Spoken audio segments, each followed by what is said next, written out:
Shalom, bien-aimés dans le Seigneur. Que la paix et la grâce incommensurables de notre Seigneur Jésus-Christ soient avec vous d'éternité en éternité. Je voudrais,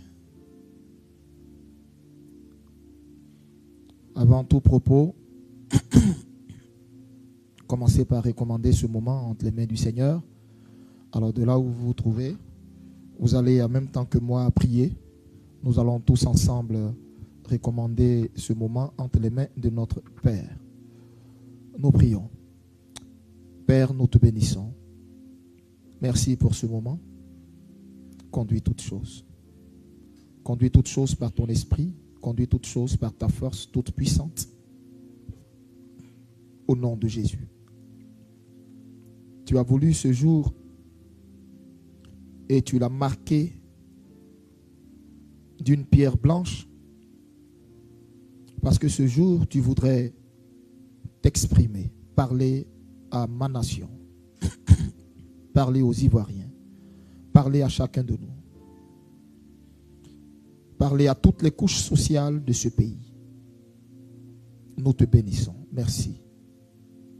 Éternel, qui suis-je pour prendre la parole et m'adresser à ce pays, à ces institutions religieuses, politiques? Qui suis-je pour m'adresser à ces institutions traditionnelles? Mais Seigneur, tu as mis ce fardeau dans mon cœur. Je voudrais m'abandonner à toi maintenant. Je voudrais m'abandonner à toi, t'offrir mon cœur, mon âme, mon corps, ma bouche, mes pensées et mon esprit. Que ça ne soit point moi qui parle, mais que ça soit toi, Père, qui parle à travers ma bouche, à travers ma voix. Parle. Ta parole dit, tes brebis entendront ta voix et elles la reconnaîtront. Je prie que ce soir, tu m'effaces totalement, tu m'effaces entièrement, tu fasses disparaître ma personne, tu fasses disparaître ma personne dans les consciences collectives et que ce soit toi qui sois vu, que ce soit toi qui sois assis là en remplacement de ma personne. Parle, Seigneur. Parle, Père. Parle. Parle, Jésus. Parle, nous t'écoutons. Parle, Seigneur. Fais-nous connaître ton cœur. Fais-nous connaître ta voix. Fais-nous connaître tes pensées. Parle, nous t'écoutons. Nous t'écoutons. Nous savons combien de fois tu aimes ce pays. Nous savons combien de fois tu aimes la Côte d'Ivoire. Nous savons combien de fois elle est ta bien-aimée. Et nous savons que tu ne veux que pour elle et tu n'as que pour elle des projets de bonheur afin de lui donner un avenir et de l'espérance. Ce soir, cette espérance, fais-nous la connaître, Seigneur. Au nom de Jésus. Au nom de Jésus. Sanctifie ma langue et ma parole pour que tout ce qui viendra de moi soit sanctifié. Que cela tombe dans des cœurs fertiles, des cœurs défrichés, sensibles à l'esprit, à la voix de l'esprit. Au nom de Jésus de Nazareth, j'ai prié. Amen.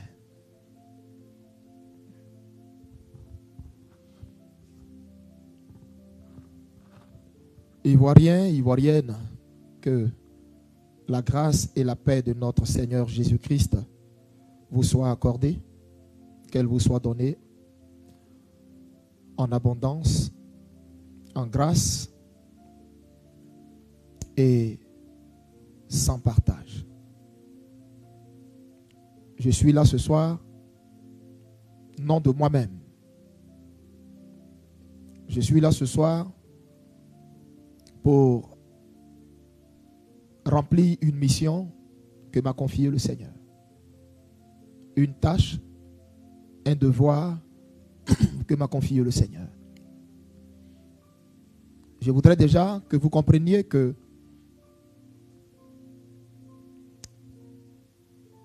je ne parle contre personne. Je parle parce que le Seigneur m'ordonne de parler. Et la voix de l'Éternel a besoin d'être entendue. Le Seigneur est resté silencieux bien longtemps. Le Seigneur est resté silencieux des années durant. Nous avons crié à Dieu, nous avons prié. Chacun de vous, de divers horizons, de divers bords politiques, de diverses confessions religieuses, nous avons prié pour le bonheur de la Côte d'Ivoire. Vous voulez tous le bonheur de la Côte d'Ivoire au même titre que moi. Et par-dessus tout, Dieu veut le bonheur de la Côte d'Ivoire en premier. Et c'est la raison pour laquelle il décide maintenant, en cette saison, de s'adresser aux Ivoiriens. Dieu parle parce que nous sommes en phase de vivre des événements et des choses qui vont rester gravées dans la mémoire de la Côte d'Ivoire à tout jamais. Dieu est sur le point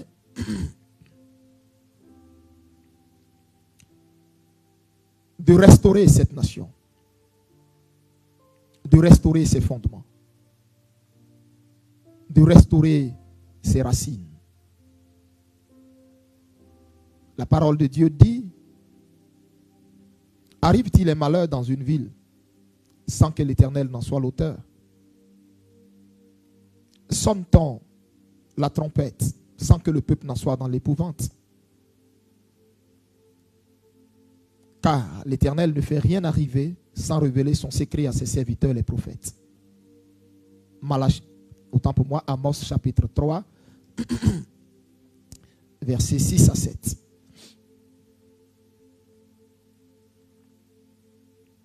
Je me tiens là,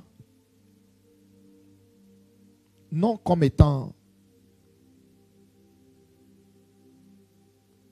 le prophète de la nation, non comme étant le super prophète, non, je me tiens là comme étant votre frère dans le Seigneur, votre frère dans la foi, votre fils en tant qu'Ivoirien et votre frère, votre collègue dans le ministère.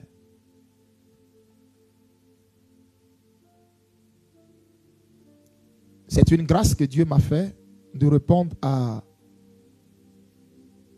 aux interrogations auxquelles j'ai dû le soumettre.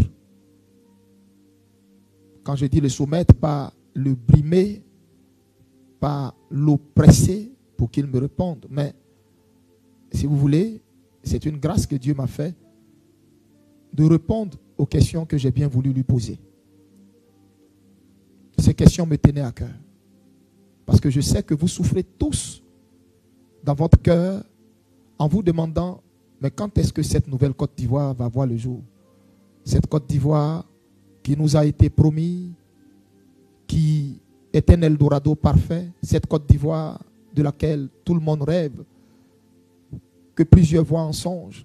Quand est-ce que la Côte d'Ivoire va connaître la stabilité spirituelle, économique, sociale, la stabilité religieuse, le réveil spirituel?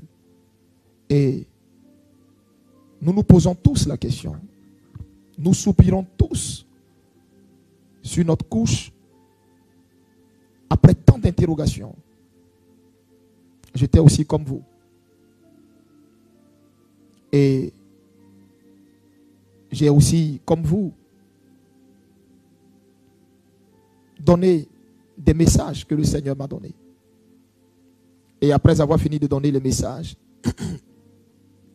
j'ai eu l'attitude de Jonas et de Habakkuk. Habakkuk chapitre 2, Habakkuk dit: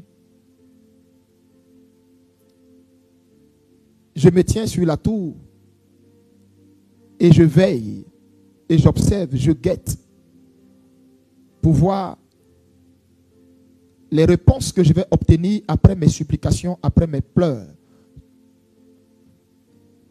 Et quand moi aussi je prie pour mon pays, ou quand moi aussi Dieu me fait grâce de donner un message concernant mon pays, je regarde et j'observe. Et comme vous, j'ai observé. J'ai observé.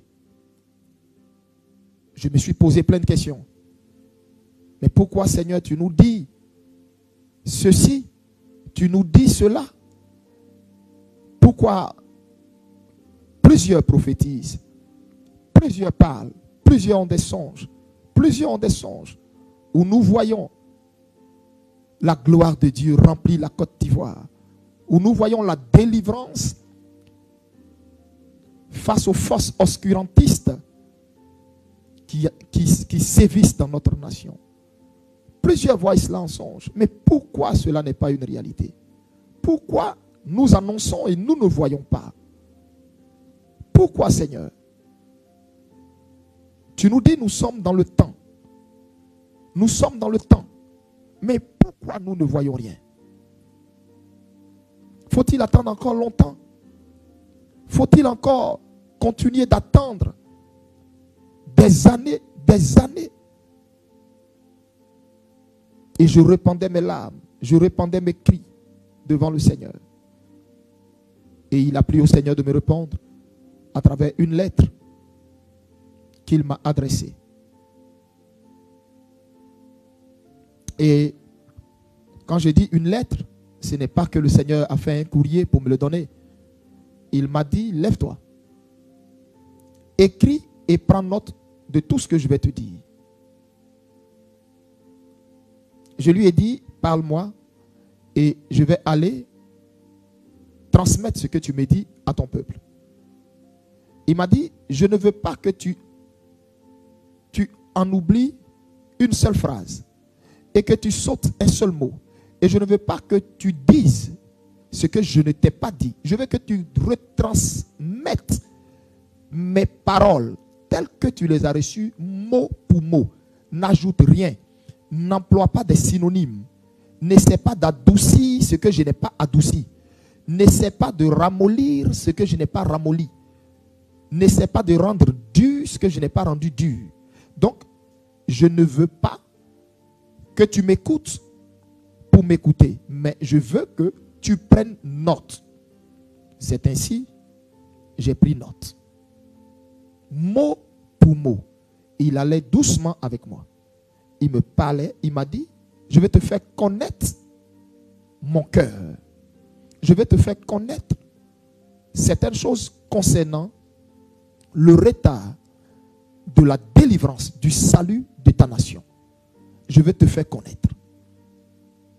Et alors que le Seigneur me parlait, il était 3h08. La nuit du samedi à dimanche passé.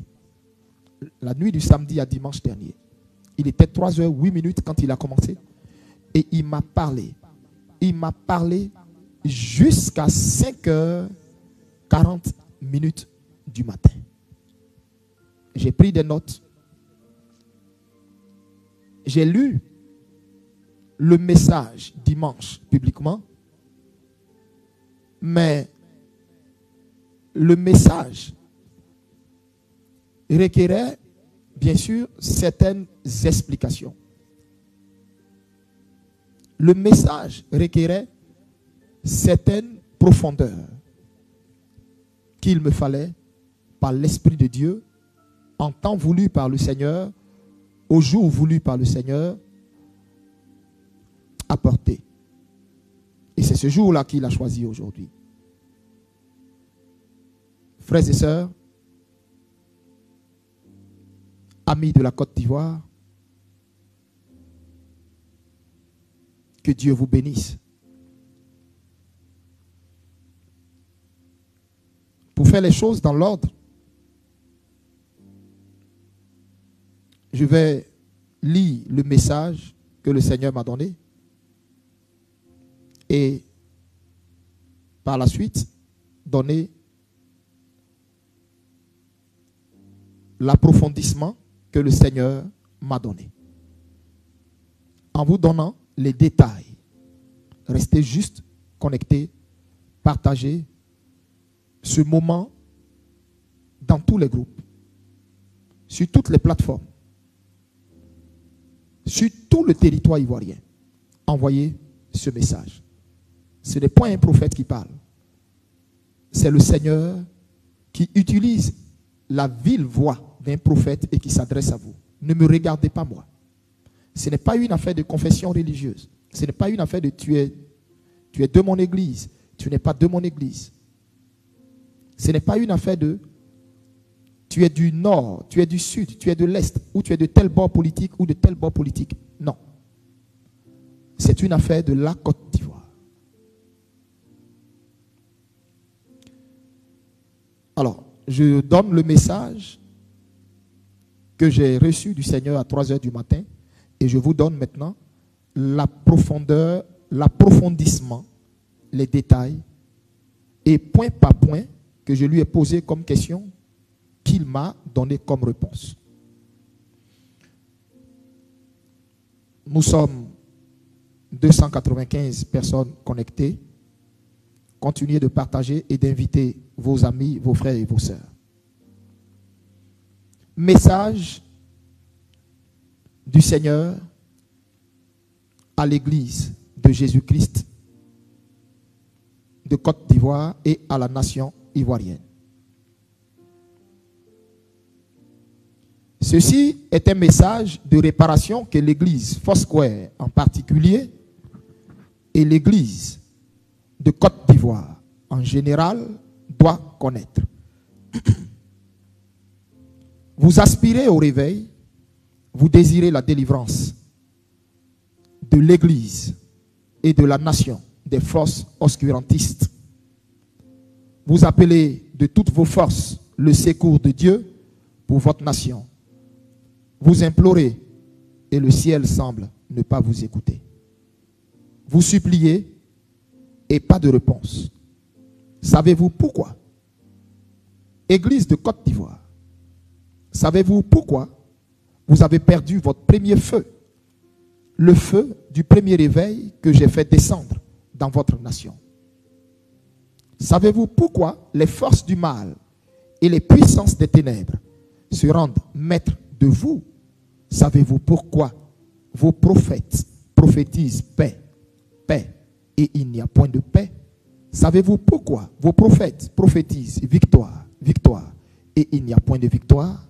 Savez-vous pourquoi vos prophètes prophétisent délivrance, délivrance, et il n'y a point de délivrance? Savez-vous pourquoi depuis votre pays est en zone de turbulence, et cela depuis 2002, soit 1 an, juste après le rappel à moi de mon humble et fidèle serviteur Kakou Sévérin? Donc, vous avez des yeux pour ne point voir, des oreilles pour ne point comprendre, et un cerveau pour ne point réfléchir.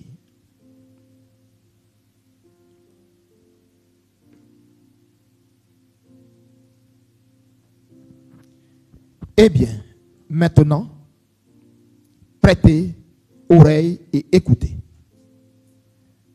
Jusqu'ici, je me suis tu et j'ai gardé le silence parce que ce n'était pas le moment que je m'exprime.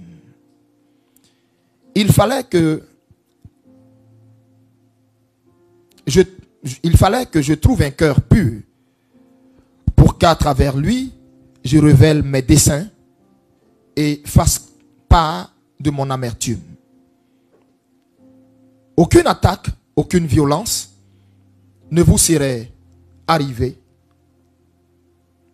ou n'aurait survenu dans cette nation si vous n'aviez pas méprisé et profané le prix qu'a dû payer devant moi mon serviteur Kakou Sévérin pour que le réveil arrive dans cette nation. Où est mon serviteur Kakou Sévérin? Où est sa sépulture? Où est sa veuve et ses enfants? Qu'avez-vous fait d'eux? Savez-vous de quel chagrin est morte sa mère génitrice? Qu'avez-vous fait de l'héritage spirituel qu'il vous a laissé et pour lequel il passait des nuits blanches dans la prière devant moi? Avez-vous honoré sa veuve comme il se doit? Avez-vous porté assistance et de l'aide à ses enfants, ses orphelins qu'il vous a laissés, comme lui l'a fait pour vous? Au lieu de cela, vous vous battez pour son manteau, pour une succession, afin de vous prévaloir prophète sur cette nation.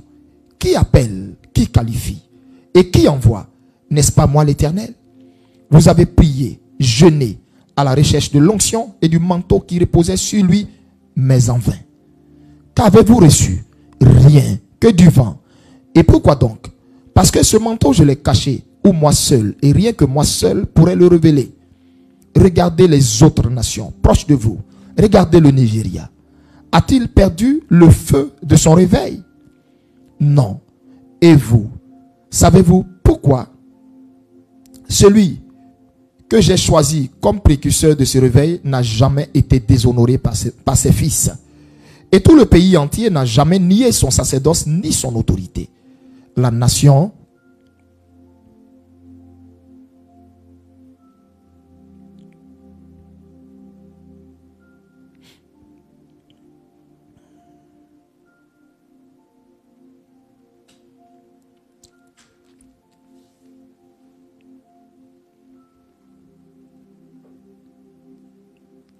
veuillez m'excuser.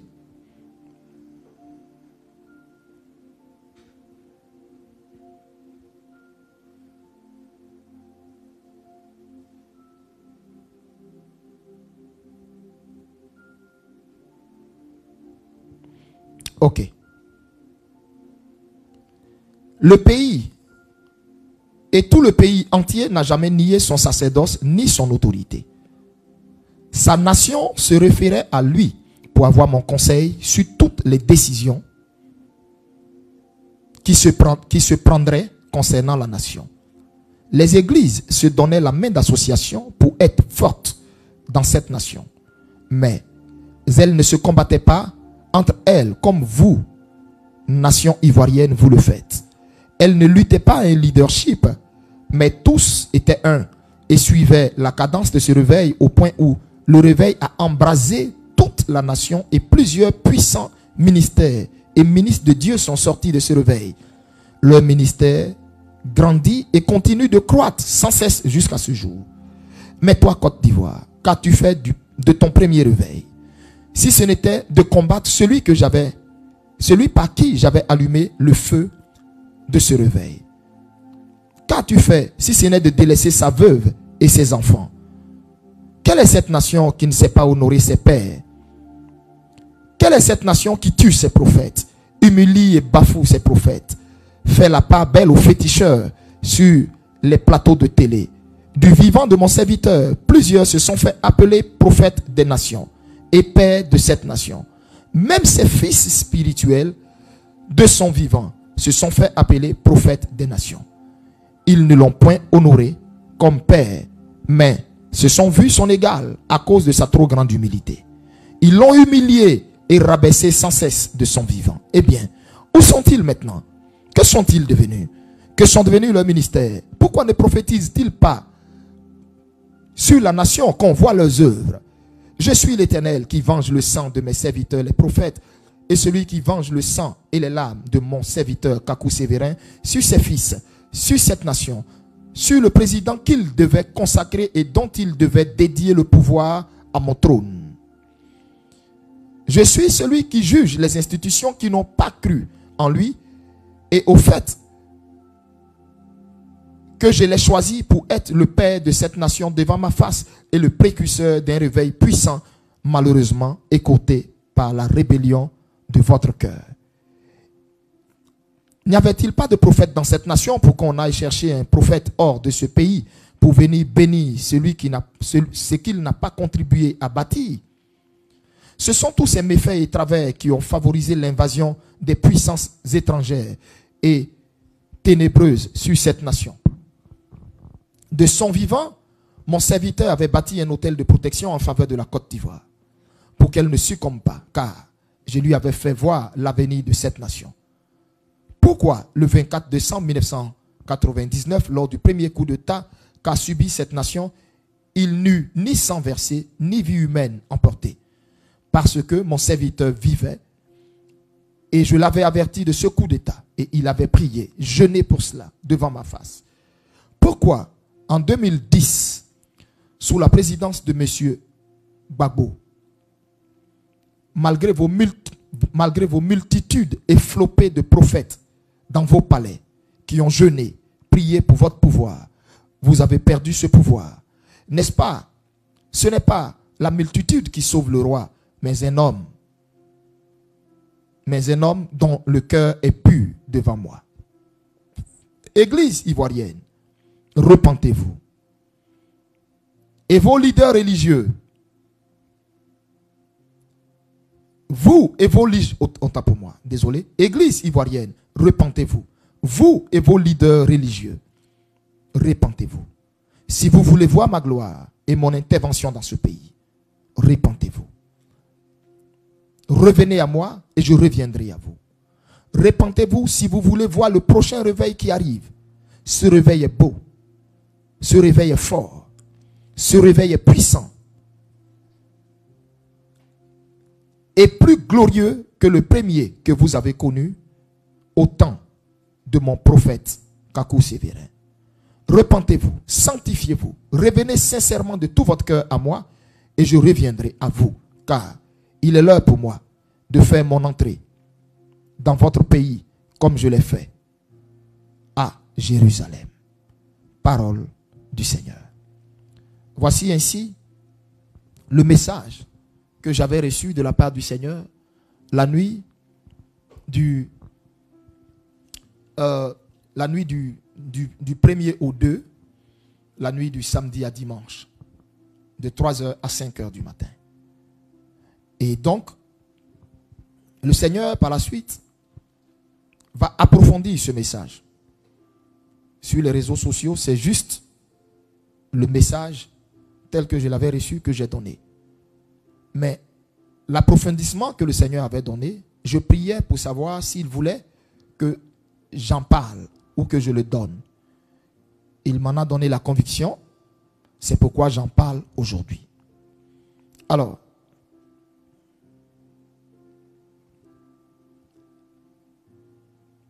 premier approfondissement que le Seigneur a apporté. D'abord,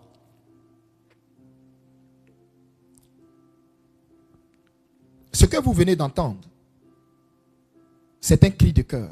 Ça veut dire, pendant toutes ces années, nous étions en train de prier pour la délivrance de la Côte d'Ivoire. Nous étions en train de jeûner pour la délivrance de la Côte d'Ivoire. Le ciel semblait fermé sur nos têtes. Dieu nous a évité le chaos dans ce pays. Le chaos, la guerre civile dans ce pays. Dieu nous a évité tout ça. Rien que à cause de son amour, de sa miséricorde. Mais pas parce que Dieu agréait l'Église en Côte d'Ivoire. Parce que Dieu estime que l'Église s'est rendue coupable devant lui d'un grand péché. Dieu dit qu'il nous a suscité en Côte d'Ivoire son envoyé, le prophète Kakou Sévérin. Cet homme était de Dieu. Dieu dit que c'est lui qui l'avait suscité. Mais cet homme a été blasphémé, et autant pour moi, a été blâmé, a été marginalisé presque dans son pays. Le Seigneur dit, cet homme a porté devant lui des prix forts, dans des pleurs, dans des jeûnes à répétition, à n'en point finir, pour la Côte d'Ivoire. malheureusement, il s'en est allé trop tôt. Le Seigneur dit, de son vivant, l'Église ne lui a pas donné la main d'association, mais l'a persécuté. L'Église n'a pas reconnu l'Éternel à travers lui, mais l'Éternel a entendu tout ce qui était dit le concernant et toutes les souffrances qu'il endurait pour l'Église. Et le Seigneur dit, il a rappelé son serviteur à lui. Mais il avait fait voir à son serviteur tout ce qui allait se passer. Souvenez-vous d'une prophétie qu'il a donnée devenue célèbre, où il dit Côte d'Ivoire, il arrivera des événements, il arrivera des choses dans ton histoire qui seront des événements marquants. On dira du jamais vu. Ce pays que Dieu a choisi, ce pays sur lequel Dieu a mis sa main. Et on constate que dans la prophétie, le prophète n'est pas allé au bout de ces événements marquants à travers lesquels on dira du jamais vu. Mais c'est tout ça que nous sommes en train de vivre. Et le Seigneur disait qu'il lui avait fait voir tout ce qui allait se passer. La rébellion armée qui allait frapper notre pays en 2002. Avant qu'il ne meure, le Seigneur lui avait montré tout ça. Et il a versé des larmes. Il a versé des larmes. Quand vous écoutez la prédication de son prophète, le prophète Kakou Sévérin, sur Gethsémane, en fait, Gethsémane est un cri de cœur. Et quand vous réécoutez le message, on a comme l'impression que le message vit, le message respire. Le cœur, le message, c'est comme si le message vit. Et le Seigneur dit, parce qu'il lui avait fait voir tout ce qui se passe et tout ce qui se passerait à long terme concernant le pays. Et il avait versé des larmes devant le Seigneur. Et le Seigneur dit, il a rappelé cet homme à lui, mais sa veuve, où est-elle? Où est-elle? Pourquoi n'est-elle pas dans son pays? Qu'est-ce qui s'est passé pour qu'elle aille s'exiler en Europe, loin de son pays? Et qu'elle fasse juste la navette de temps à autre. Où sont les enfants de son serviteur? Où est l'héritage spirituel qu'il a laissé? Et pendant que le Seigneur me parlait, j'entendais le Seigneur, c'est comme si les larmes du Seigneur, du moins l'amertume du Seigneur, j'entendais tout, et le Seigneur me faisait ressentir son amertume. Et j'étais là, et mon cœur avait mal, et je pleurais. Et en même temps, pendant que je pleurais, j'ai dit, mais pourquoi j'arrive pas à retenir mes larmes? Le Seigneur me disait, c'est l'amertume que je sens là, que je suis en train de te faire sentir. Où est passée la veuve de mon serviteur? Où sont ses enfants? Il m'a dit, tu vois, Élie, tous ces ministères florissants, tu vois en Côte d'Ivoire, tous ceux, tu vois, qui aujourd'hui ont les ministères qui brillent, vont partout pour des programmes, sont tous nés de Kakou Sévérin. D'une manière ou d'une autre, même s'ils n'ont pas été ses fils directs, ils ont été influencés par son message, par l'onction que j'ai déposée sur la vie de cet homme. Mais, qui se soucie de sa veuve, de ses orphelins?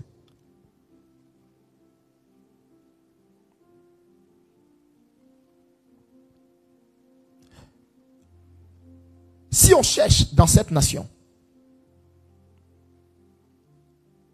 les traces du prophète Kakou, on n'en trouverait même pas. On n'en trouverait même pas. On n'en trouverait même pas. Parce qu'il n'a même pas une demeure pour lui. Et le Seigneur me disait, est-ce que tu sais qu'avant de mourir, quand je l'avais averti que j'allais le prendre, il versait des nuits blanches, il quittait sur le lit de sa femme. Il quittait du moins sur son lit conjugal, alors que son épouse était enceinte. Il se levait nuitamment et il pleurait parce que il me disait, Seigneur, tu ne m'as pas laissé l'opportunité de construire une maison à mon épouse et à mes enfants. Et il pleurait. Bon, moi, je n'étais pas là. Je n'ai jamais vécu avec le prophète Kakou. Je n'ai jamais vécu avec le prophète Kakou. Peut-être que son épouse, sa femme, verra cette vidéo et puis elle pourra venir démentir ce que je dis. Mais je suis en train de dire, le Seigneur m'a dit que son prophète se levait de nuit. Il se levait de nuit. Il se levait de nuit, il marchait sur la plante de ses pieds pour ne pas réveiller sa femme. Et il pleurait pour dire, mais tu vas me prendre, je vais m'en aller, mais je n'ai même pas pu laisser une brique et à ma femme et à mes enfants. Que vont-ils devenir? Et il était en larmes devant son Dieu. Pour ça. Et donc moi, Dieu me posait la question. L'église de Côte d'Ivoire qui est issue de ce réveil que j'ai fait venir par cet homme. Qu'ont-ils fait de sa mémoire? Qu'ont-ils fait de sa mémoire? Il n'y a aucune trace de lui.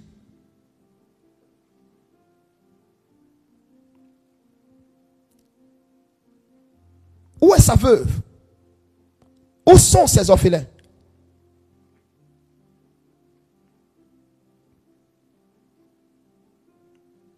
J'en veux à cette église. Parce que cette église ne s'est pas arrêtée là. Cette église, non seulement l'a persécutée, n'a pas reconnu son ministère, ne l'a pas reconnu comme père établi sur cette nation, malgré son jeune âge. Mais cette église a tout fait pour chercher à le boycotter. Et pire encore, cette église s'est donné la main d'association pour le retirer en tant que conseiller spirituel de l'homme politique que moi je m'étais choisi pour présider aux destinées de la Côte d'Ivoire. J'ai dit, mais Seigneur, comment ça? Il me dit, Élie, tu m'as posé des questions, non? Laisse-moi te parler maintenant. Je vais t'expliquer pourquoi certaines choses tardent. Et il me dit, tu vois, c'est à moi le Seigneur dit ça. Qu'est-ce que vous pensez du président Laurent Gbagbo? J'ai dit, bon, Seigneur, moi je ne suis pas politicien, donc je ne pense rien de lui. Je n'ai jamais voté dans ma vie, donc, et je ne le ferai jamais. Donc, je ne pense rien de lui, je ne sais pas. Il me dit, Élie, réponds à la question. Qu'est-ce que vous pensez du président Gbagbo? J'ai dit, bon, c'est un homme politique qui a été aimé par sa population et qui est toujours aimé par sa population et tout. Et le Seigneur me dit, l'église a fait pire. Parce que c'est l'église qui a induit cet homme en erreur. Je suis en train de vous parler du cœur de Dieu. Peut-être que, après le message du Seigneur que je donne,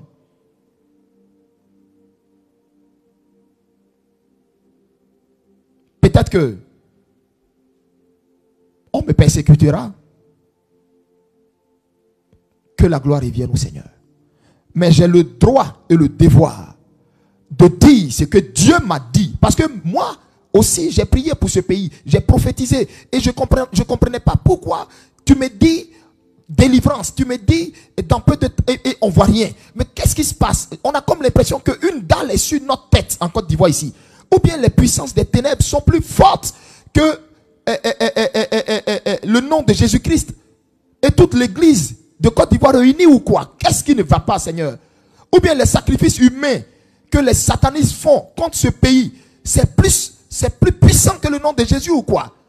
Il m'a dit, je vais te répondre, Élie, je vais te répondre. Je cherchais quelqu'un à qui parler. Je vais maintenant te répondre. Pourquoi ça tarde? Je vais t'expliquer la plaie. Vous êtes dans votre période de délivrance. Et il va me dire, Vous êtes dans votre période de délivrance. Et ce, depuis 2022. Mais je vais t'expliquer pourquoi ça tarde. Parce qu'il doit avoir réparation d'abord. J'ai dit, attends, mais tu me parles du président Laurent Gbagbo. Tu dis, nous l'église, on l'a induit en erreur. Il dit oui. Aujourd'hui, vous traitez ce monsieur de tous les noms. Aujourd'hui, vous dites tout de ce monsieur. Oui, il a quitté l'église évangélique. Il est allé dans l'église catholique. Il a fait ceci. Mais quand je vous l'ai amené, qu'est-ce que vous en avez fait? La seule chose que l'église n'a eu qu'à faire, vous en aviez qu'après son argent, vous en aviez qu'après sa générosité, à cause du fait que c'était un homme au cœur large, un homme qui avait cette facilité à donner. Et donc, l'église n'a fait que profiter de cela. Mais vous n'avez pas sémé la graine de la crainte dans son cœur. Vous n'avez pas sémé la graine de la crainte du Dieu d'Abraham dans son cœur. Au point où c'est sous vous qu'il a légalisé la polygamie dans laquelle il est.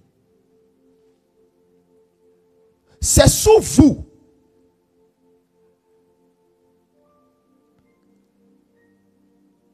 J'ai amené cet homme parce que c'est moi qui me le suis choisi. Je l'ai mis à part pour qu'à travers lui, je puisse donner du repos à la Côte d'Ivoire. Et vous, Église, je vous ai confié cet homme pour que vous puissiez lui transmettre mes valeurs, ma crainte, ma vie. Mais au lieu de ça,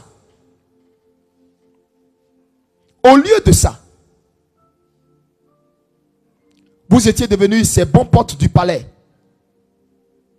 Au lieu de ça, vous rasiez ces murs pour de l'argent. Au lieu de ça, certains parmi vous ont construit des big church. Au lieu de ça,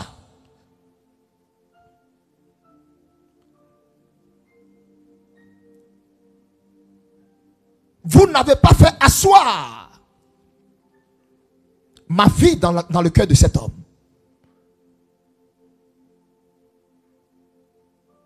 Et tout ça, vous, Église, vous avez conspiré pour éloigner de lui mon prophète Kakou Sévérin. Vous avez conspiré pour éloigner mon prophète de lui. Parce que vous saviez que mon prophète ne marcherait pas dans la corruption dans laquelle vous marchez. Vous saviez que mon prophète allait lui dire la pensée véritable du Seigneur par rapport à son règne. Alors, qu'est-ce que vous avez fait? Vous avez torpillé, écarté, éloigné mon prophète de lui. Et des gens que moi, je n'ai point envoyé à côté de lui, se sont érigés ses conseillers spirituels. Mais en réalité, étaient des lourds ravisseurs. En réalité, étaient des agents de mammon. En réalité, étaient des gens qui en avaient qu'après la générosité de cet homme.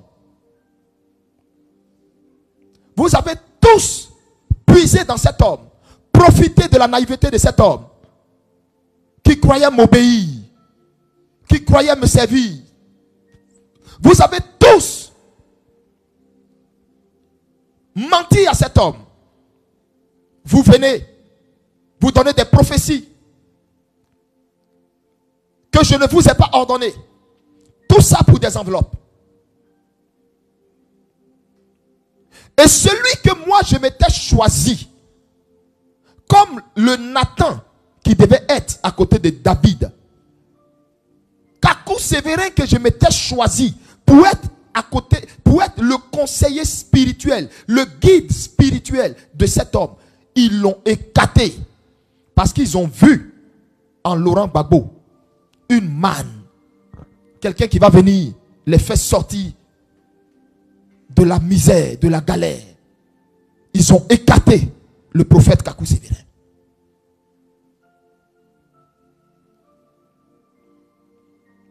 Et ils ont mis la familiarité. L'église a mis la familiarité entre elle et cet homme, le président que j'avais choisi pour conduire la Côte d'Ivoire.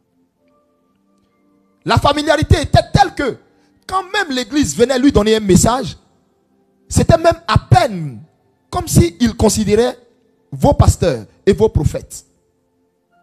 Parce qu'il savait qui vous étiez en réalité. C'est vous qui l'avez induit en erreur. Et aujourd'hui, vous la même église, vous le blâmez. Vous la même église, vous trouvez qu'il est allé chez les catholiques. Vous la même église, vous le blâmez. Vous le blâmez. Et vous pensez que je le blâme moi? Je n'approuve pas ces voies. Les voies dans lesquelles il marche, je ne les approuve pas. Mais je ne le blâme pas. Parce que c'est vous qui êtes la conséquence de ce qu'il est et de ce qu'il fait. C'est vous qui en êtes l'auteur. Vous, église, qui avez tué mon serviteur Kakou Sévérin. Vous, église, qui avez éloigné Kakou Sévérin de cet homme. Vous, église, qui êtes allé chercher un autre pasteur pour venir bénir le règne et le fauteuil de cet homme, alors que j'avais établi sur vous un prophète des nations, le prophète Kakou Sévérin. Mais vous l'avez humilié au point où vous êtes allé chercher un autre homme de Dieu étranger pour venir faire la dédicace du pouvoir de cet homme. Où s'en est aujourd'hui? Où s'en est aujourd'hui? Je l'ai sauvé des griffes, je l'ai sauvé des griffes, des bombes, des griffes de la mort. Parce qu'en réalité, il n'était qu'un bébé spirituel qui n'aspirait qu'à faire la volonté de Dieu. Mais malheureusement, était tombé sur des enchanteurs, des loups déguisés en agneaux, sur des agents de mammon déguisés en prophètes, qui arpentaient ses palais.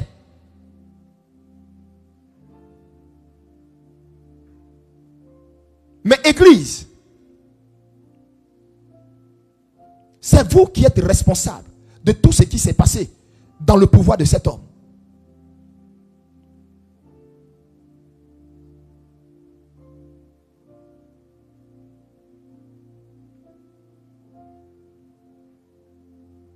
C'est vous qui êtes responsable de tout ce qui s'est passé. Et donc, ici, vous devez retenir que le Seigneur m'a dit que sa grâce est toujours sur le président Gbagbo. Sa grâce est toujours sur le président Gbagbo. Mais, quoi qu'il n'approuve pas ses voies, je répète, quoi qu'il n'approuve pas ses voies, je le répète, quoi qu'il n'approuve pas ses voies, mais sa main et sa grâce est toujours sur lui.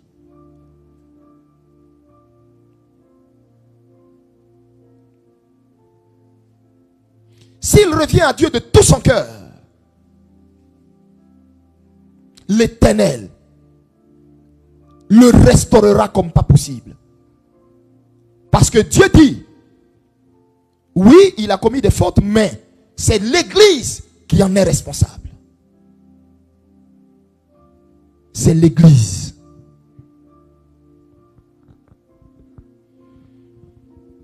Et par la suite, le Seigneur va me dire, c'est la raison pour laquelle votre délivrance tarde. Parce que j'en veux à l'Église de cette nation. À mes yeux, il n'y a pas d'église dans votre nation. Que des gens divisés, des gens prêchant pour leur propre chapelle, des gens utilisant tous voies et moyens pour pouvoir s'en sortir dans le ministère. Au point où certains ont recours à des feux étrangers. Au point où certains, dont vous voyez la foule, la masse, le peuple du monde chez eux. Je n'en suis pas l'auteur. C'est des démons, des esprits échangés avec lesquels ils travaillent. L'église a été affaiblie dans cette nation à telle enseigne que il y a eu une invasion, une éruption de démons en Côte d'Ivoire. Parce que l'église qui est censée être la sentinelle, l'église qui est censée veiller devant le Seigneur, l'église s'est compromise. L'église s'est compromise à cause de personnes qui, par amour d'argent, n'ont pas fait ce que Dieu attendait d'eux. Ils ont conspiré pour écarter le prophète Kakou. Ils ont conspiré. Et Dieu a rappelé son serviteur. Et Dieu les a livrés à la honte. Ils ont prédit partout à l'ancien chef d'État que des anges descendraient pour venir combattre pour toi. Dieu descendrait pour venir faire ceci. Qu'est-ce qui s'est passé de tout ça? Zéro. Parce que l'Esprit de Dieu en veut à l'église.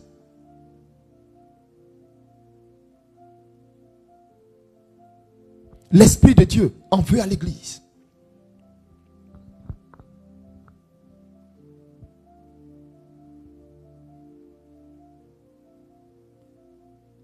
Les grands programmes éclatés que le prophète Kakou Sévérin organisait en faveur de la Côte d'Ivoire, un peu partout, au Champrou, au Palais des Sports, un peu partout. Depuis, il n'est plus. Est-ce que l'église fait ça? Chacun prêche pour sa propre chapelle. Chacun prêche pour sa propre chapelle. Au point où l'église est devenue faible. Parce que la puissance des ténèbres, les puissances maçonniques ont vu une faille dans l'église. Ont vu la faiblesse de l'église. Une église dirigée par Mammon. Une église dirigée par le mensonge. Un esprit de mensonge descendu dans la bouche de ses prophètes. Une église partisane. Une église partisane. Une église qui n'a pas su faire attention pour garder sa neutralité politique, mais partisane. Au point où on a frôlé la guerre civile à cause de l'église. Dieu en veut à cette église.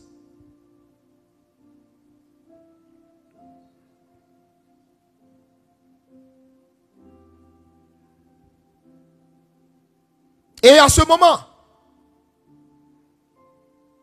on a encore des organisations soi-disant religieuses, des groupes de pasteurs mis ensemble, selon eux reconnus par l'État ou je ne sais quoi, qui arpentent les rues des palais et autres, les rues les bureaux des ministres et autres. On est en train de revivre les mêmes choses qu'autrefois.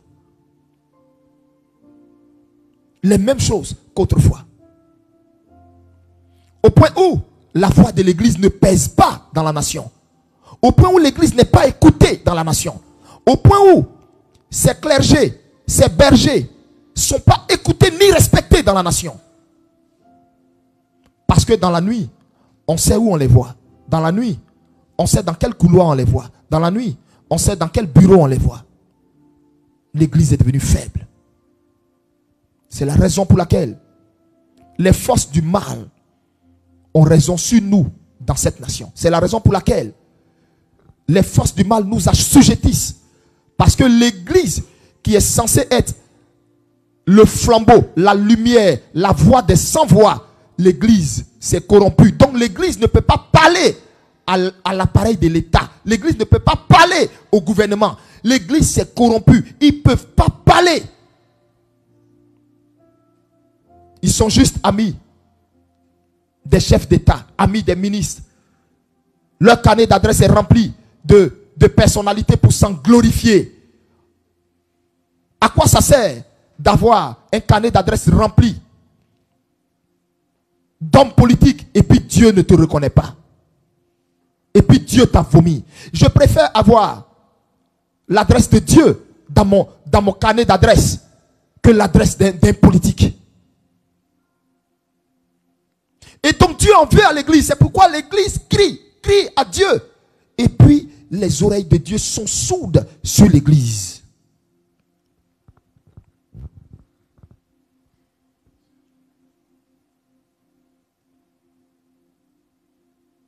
Et je disais, donc Seigneur, donc si je comprends, il m'a dit oui. Il m'a dit oui. Que cette église de Côte d'Ivoire, maintenant mon serviteur, je vais te dire ceci. Je vais te dire ceci. Cette église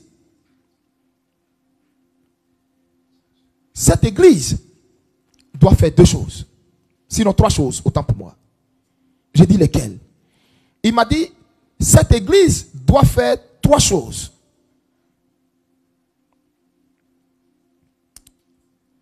Si cette église fait trois choses, vous allez voir la délivrance. Mais je veux déjà te dire une chose qu'il faut que tu notes. J'ai dit, parle Seigneur. Il me dit, votre délivrance, elle est déjà planifiée. Elle est déjà acquise. C'est-à-dire dans le monde spirituel, depuis 2022, la Côte d'Ivoire est censée connaître la délivrance totale. Et je lui ai dit, mais tu dis ça, mais nous sommes toujours encore. Et le Seigneur me dit, mais laisse-moi t'expliquer. J'ai exercé un jugement sur l'église. Je répète, j'ai exercé un jugement sur l'église et sur le pouvoir précédent qui était là. J'ai dit, comment ça, Seigneur? Et il me dit, ce pouvoir, l'ancien président qui était là, a pris le pouvoir en quelle année? J'ai dit en 2000. Il me dit en 2000. J'ai dit oui, 26 octobre 2000. Il dit ok. Son pouvoir a duré combien de temps? Son pouvoir a duré combien de temps? J'ai dit de 2000 jusqu'en 2010. 2010. 10 ans. Il dit ok. Il me dit, comme ils n'ont pas compris mes voies, ils n'ont pas marché dans mon plan, mais ils ont fait plein de choses à leur guise, parce qu'ils étaient guidés par des bergers que moi je n'ai point envoyés, parce qu'ils étaient guidés par des agents de Mammon déguisés en pasteurs dans leur palais. J'ai décidé d'exercer 10 années de jugement sur la Côte d'Ivoire. C'est ce jugement qui a pris forme en 2010 et qui a vu le nouveau pouvoir qui est là. Et ce nouveau pouvoir devait exercer mon jugement sur les précédents et sur la nation sur 10 ans. Ça veut dire ce nouveau pouvoir devait prendre fin en 2020.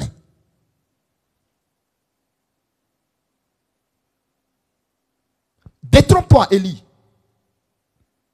Ce n'est pas le diable qui a mis le président Alassane Ouattara là. C'est moi qui l'ai envoyé pour redresser, pour châtier, pour frapper. C'est moi qui l'ai envoyé. J'ai dit quoi? Il dit c'est moi qui l'ai envoyé. N'as-tu pas lu dans ta parole, dans la parole, qu'il n'y ait aucune autorité qui ne soit établie de Dieu? C'est moi qui place les autorités. De la même façon que j'ai fait venir Nebuchadnezzar de Babylone, venir châtier le roi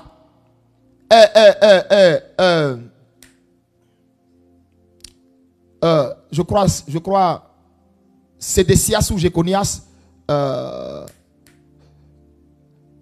De la même façon, j'ai fait venir Nebuchadnezzar pour frapper ce roi. C'est de cette même façon. Le pouvoir du président Ouattara, je l'ai permis. Je l'ai permis sur 10 ans. Et c'est comme ça le Seigneur va me dire.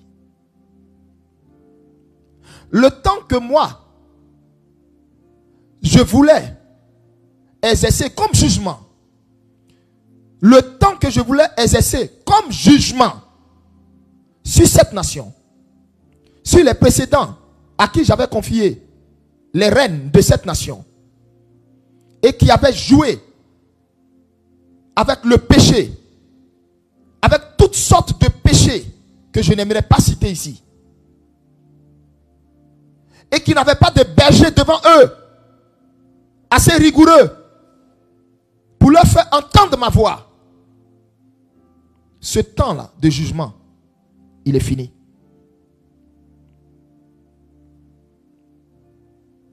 Ce temps de jugement, il est fini. Et normalement, depuis 2022,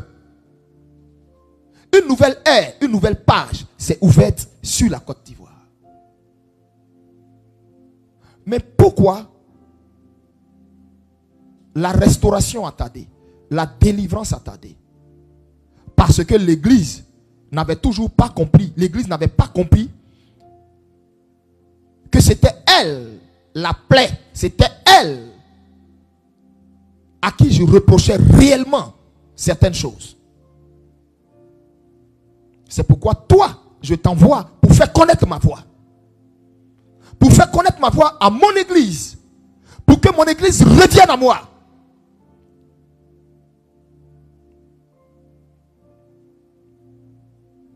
Pour que mon église revienne à moi. Et c'est là il va me dire,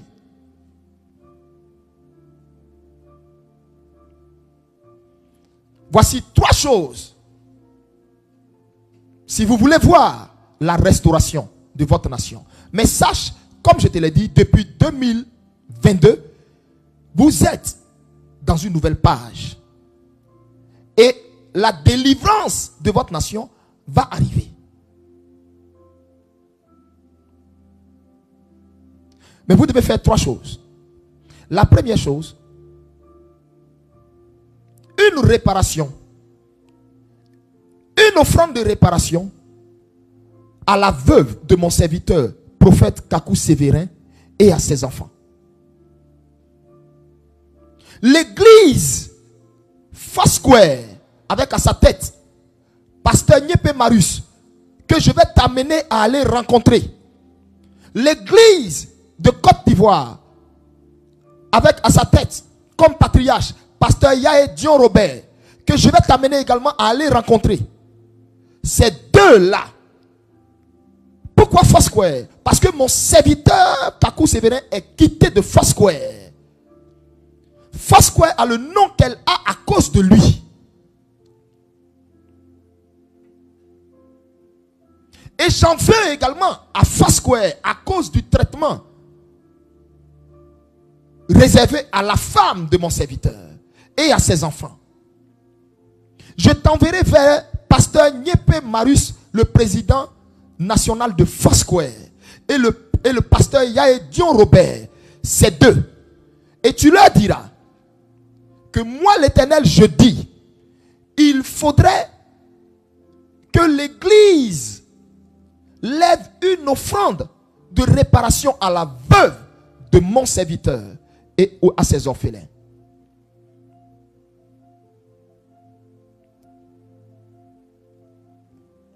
Et moi je lui disais, mais Seigneur, est-ce qu'ils vont m'écouter?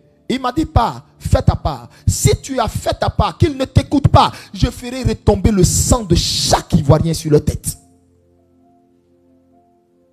Je le dis ici haut et fort, parce que je ne parle pas de moi-même.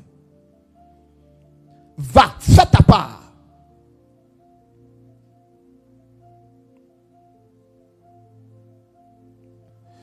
Il doit faire à la veuve et aux enfants du prophète Kakou Sévérin. Premier précurseur du premier réveil. Une offrande de réparation à sa veuve et à ses enfants. Qu'est-ce que cela peut être?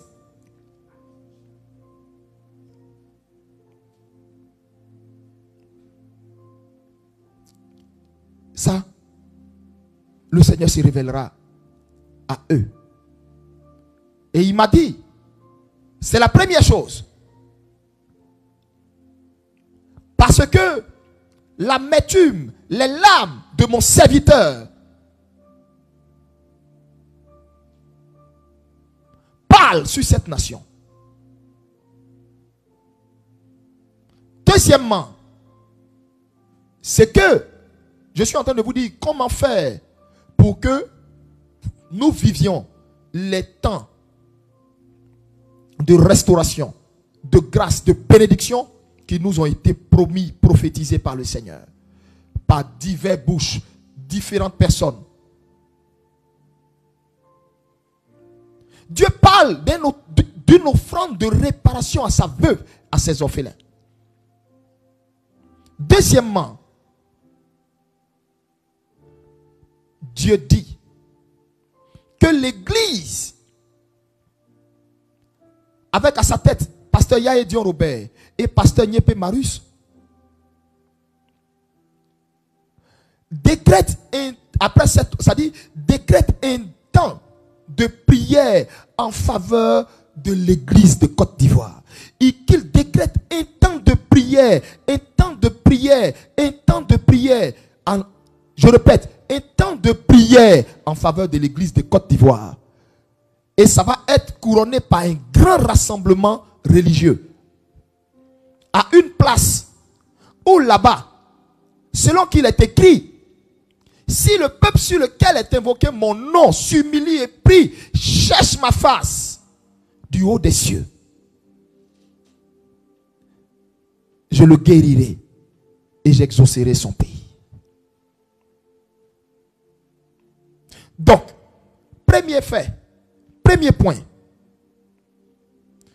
une offrande de réparation pour sa veuve et ses orphelins.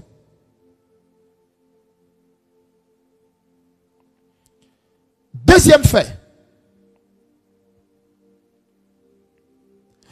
un grand temps de repentance de toute l'Église de Côte d'Ivoire.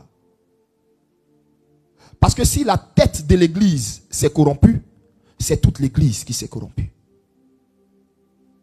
Les politiques ont instrumentalisé l'Église au point où l'Église a oublié son rôle d'éclaireur et est rentrée dans le jeu politique à telle enseigne que n'eût été la même miséricordieuse du Seigneur, on serait tombé dans la guerre civile, religieuse, et du moins interreligieuse.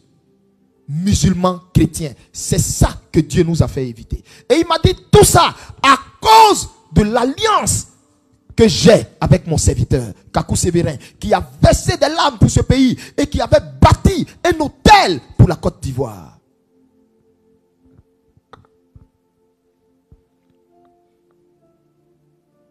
Et souvenez-vous, dans l'une de ses prophéties, il avait même annoncé qu'il voyait un affrontement interreligieux en Côte d'Ivoire, mais qui menaçait cela.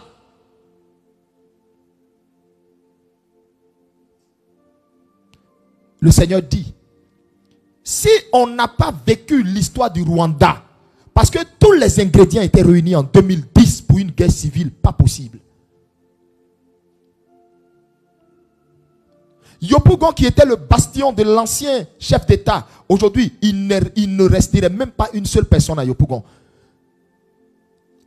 Les gens auraient décimé tout Yopougon complet. Qui nous a évité tout ça? L'Éternel que nous frustrons.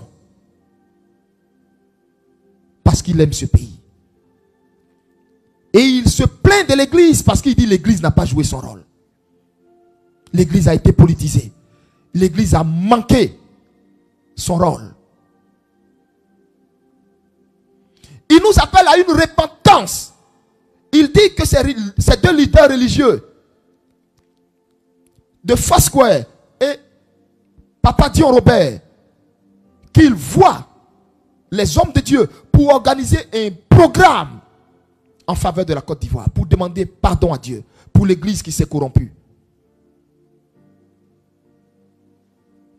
Pour que l'influence des feux étrangers, l'influence de la magie noire dans nos églises soit jugée, frappée par le Seigneur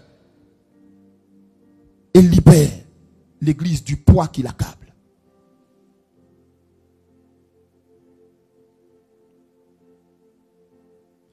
La troisième chose, le Seigneur dit de nous sanctifier après cela, de garder notre sanctification. Après ces trois choses, que l'église garde sa sanctification. Il gardera l'église. Il glorifiera son nom à travers l'église.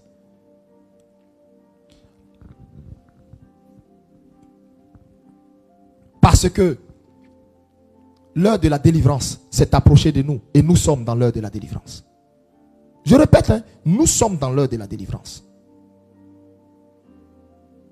Mais Dieu dit, église, tu as perdu ta force.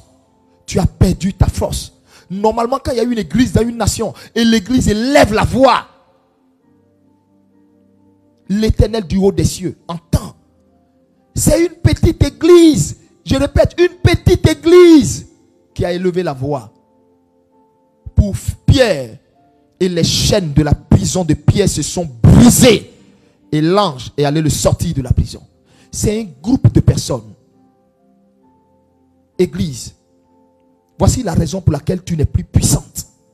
Voici la raison pour laquelle les forces des ténèbres dominent sur toi. Voici la raison pour laquelle le feu étranger est rentré en Côte d'Ivoire. La magie noire, la cabale est rentrée en Côte d'Ivoire. Voici la raison pour laquelle. Parce que, église, tu as perdu ton feu. Et Dieu veut te restaurer parce que j'ai vu un second réveil, mais un réveil plus fort, puissant. Et le réveil que j'ai vu, il n'était pas pareil avec le réveil qu'il y a eu aux États-Unis. Oh, il y a eu de grands noms aux États-Unis. Les A. Allen, les William Marion Branham, les Till Osborne, les Maurice Cerullo. Mais le réveil que j'ai vu, qui s'est levé en Côte d'Ivoire, a bouleversé, mais c'était waouh. J'étais sans voix, en train de regarder la vision. Je pleure. Je me demandais si c'était mon pays. Je pleurais. C'était incroyable. Ce qui est sorti de la Côte d'Ivoire pour aller impacter les autres nations, c'était puissant. Après ces trois choses que je viens de vous indiquer, si vous ne le faites pas, les mêmes causes vont reproduire les mêmes effets. Je suis en train de vous dire, la délivrance que Dieu a annoncée, elle viendra parce que le temps de jugement que le Seigneur voulait exercer sur l'église et sur l'ancien régime, je vous avais dit c'était 10 ans. Ce temps-là est fini depuis 2020. Donc normalement nous sommes dans le temps de la délivrance. Donc la délivrance viendra, mais sauf que les mêmes causes vont produire les mêmes effets. Ça veut dire, je prends un exemple. Si un régime vient, le régime qui viendra, il partira pas. Ça va être la même chose. On va se retrouver encore dans des histoires de bains de sang. Si un autre régime vient, il partira pas parce qu'il va trouver que lui il a souffert, il a galéré, il a souffert pour avoir ce pouvoir, il partira pas. On va se retrouver dans un truc cyclique. Donc Dieu dit, la seule chose qui peut arrêter l'hémorragie de la Côte d'Ivoire, la seule chose qui peut mettre fin à la spirale, à la turbulence, dans la zone de turbulence dans laquelle se trouve la Côte d'Ivoire, la seule chose qui peut mettre fin à ça, c'est l'église. Et que l'église doit faire trois choses. L'église doit d'abord, faire une offrande de réparation à la veuve de son serviteur, le prophète Kakou Sévérin, et à ses orphelins. Deuxièmement, l'église doit donner une convocation solennelle à tous les chrétiens, toutes les églises, dans un endroit, et nous allons élever la voix, nous repentir, nous supplier le Seigneur, demander la miséricorde du Seigneur sur l'église, afin que l'église retrouve de sa superbe, retrouve de son feu. Donc le Seigneur dit, c'est la deuxième chose. Et la troisième chose, nous devons par la suite, à partir de là, garder notre sanctification. Garder notre sanctification. Et nous allons voir le réveil que j'ai vu en Côte d'Ivoire. C'était choquant. C'était choquant. J'ai vu des enfants de 7 ans aller dans les hôpitaux ressusciter les morts. Je vous dis la vérité. Des enfants de 7 ans, je les ai vus. Je les ai vus. J'ai vu, mais la Côte d'Ivoire brûlée, du feu, du feu. Mais les gens venaient de partout pour venir se ressourcer en Côte d'Ivoire. C'était extraordinaire. Et le Seigneur me disait, le réveil de la fin des temps va quitter en Afrique, précisément en Côte d'Ivoire. Il est 4 fois plus puissant que le réveil du Nigeria. C'est glorieux, c'est phénoménal. C'est de la Côte d'Ivoire que l'évangile va partir pour embraser toute la sous-région, embraser l'Afrique, embraser le monde, embraser le monde. Et c'est alors que l'enlèvement va arriver. J'ai vu ça. Ce que je vous dis là, ce n'est pas un souhait. J'ai vu ça.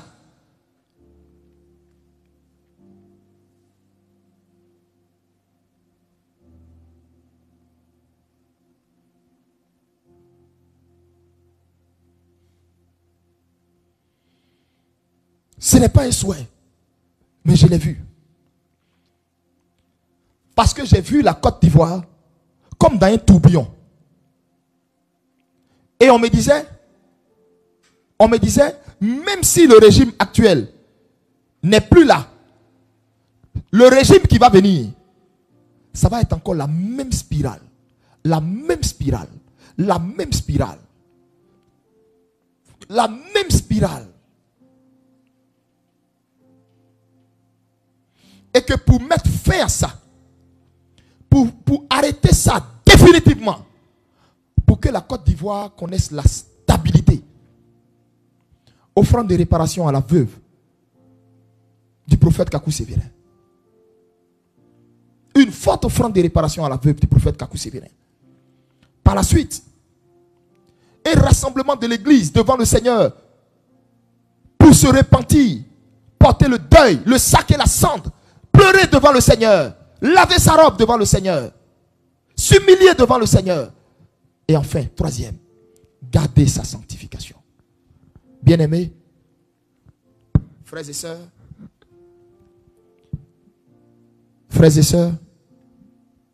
population ivoirienne, gens d'ici et gens d'ailleurs, voici le message que j'avais adressé à la Côte d'Ivoire. Oui, un jour nouveau s'est levé.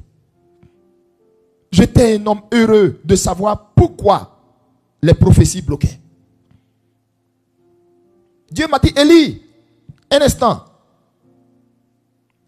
Je répète, mon temps de jugement de 10 ans sur la Côte d'Ivoire est fini. Donc, je lui ai demandé, mais si ton temps de jugement sur nous est fini, les 3 choses que tu nous dis, que tu me dis, mais Seigneur, quand je partirai les voir, et si on ne me reçoit pas, et si on ne m'écoute pas, qu'est-ce que je fais? Il m'a dit, j'ai dit, va leur dire, le sang des Ivoiriens retombera sur leur tête. Va et puis dis-leur seulement, toi, tu as fini ta part. J'ai dit, mais donc, et s'ils ne font pas, tu dis le sang, mais et la suite c'est quoi? Il m'a dit, mais écoute, s'ils ne le font pas, la délivrance, je t'ai dit, vous êtes dans la période de la délivrance, et la délivrance viendra. Mon temps de jugement là est fini. C'était de 10 ans. J'ai dépassé les 10 ans pour mettre encore 2 ans dessus. Tu vois, 2 ans. C'est fini. En dehors de ça, mon temps va venir. Sauf que quand le temps de délivrance va venir, tout éventuel ou tout nouveau régime qui va venir sur la Côte d'Ivoire à court ou à long terme ou dans les années à venir, ça va être le même cycle. C'est-à-dire, ils viendront, ils ne voudront pas quitter. Ils viendront, ils ne voudront pas quitter. Chacun va modifier la constitution. Chacun va trouver une parade. Et on va toujours se retrouver dans ce genre de bain de sang là. On va toujours se retrouver dans ce déséquilibre là. Ce que je vous dis vient de Dieu. Ce que je vous dis vient de Dieu. Ce que je vous dis vient de Dieu. Malheur à celui qui ne croit pas en ce message. Ce que je vous dis vient de Dieu. Malheur à celui qui ne croit pas en ce message. Ce que je vous dis vient de Dieu. Malheur à celui qui ne croit pas en ce message. Ce que je vous dis vient de Dieu. La délivrance va arriver. Qu'on fasse les 3 choses ou pas, la délivrance viendra parce qu'il a dit son temps de jugement est fini. Son temps de jugement est fini. Mais Sauf que si on ne fait pas ces trois choses, la spirale, c'est-à-dire la zone de turbulence dans laquelle est rentrée la Côte d'Ivoire, on ne pourra plus en sortir. Ça va toujours être rebelote, ça va toujours être pareil. Un autre régime va venir, ça va être pareil. Un autre va venir, ça va être pareil. Il y aura coup d'État sur coup d'État. Il y aura coup d'État sur coup d'État. Coup de force sur coup de force. Il y aura des gens qui seront dans les rues. Ça va être pareil. Pareil. Cette instabilité. Pour y mettre fin, l'église doit se lever devant moi. L'église doit se lever devant moi. L'église doit se repentir. L'église doit revenir à moi. L'église doit revenir à moi. L'église doit revenir à moi. Pour que je déverse sur l'église un nouveau parfum. Un parfum de bonne odeur. Un parfum de grâce. Telle la fiancée bien-aimée à qui son fiancé pardonne.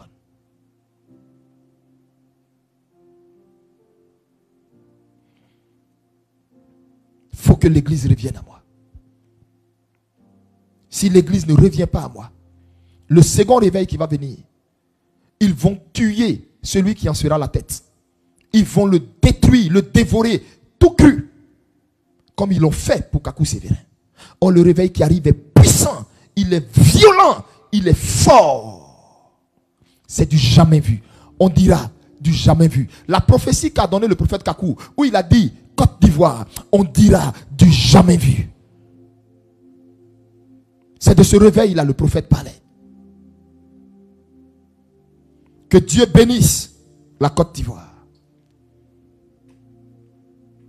Je m'en irai rencontrer mes pères. C'est deux noms que le Seigneur m'a donnés. Pasteur Yaye Dion Robert, Pasteur Nyepé Marius. Je prie Dieu qu'ils entendent ma voix. Et je sais que l'Éternel me dévancera et qu'ils entendront ma voix. Des agents des ténèbres ont voulu s'accaparer la tête de l'église. Mais Dieu va rétablir l'ordre dans l'église. Dieu va rétablir l'ordre dans son église. Et tous les agents des ténèbres, les infiltrés, les envoyés de mammon, Dieu va les frapper. Je vous dis, il y aura dans le balayage qui va se faire, il y aura beaucoup de pasteurs qui vont tomber. Ceux qui ne voudront pas se repentir. Nous sommes à l'heure de la délivrance. Que le Seigneur bénisse la Côte d'Ivoire. Que Dieu bénisse son peuple. Merci d'avoir donné de votre temps. Que Dieu vous bénisse.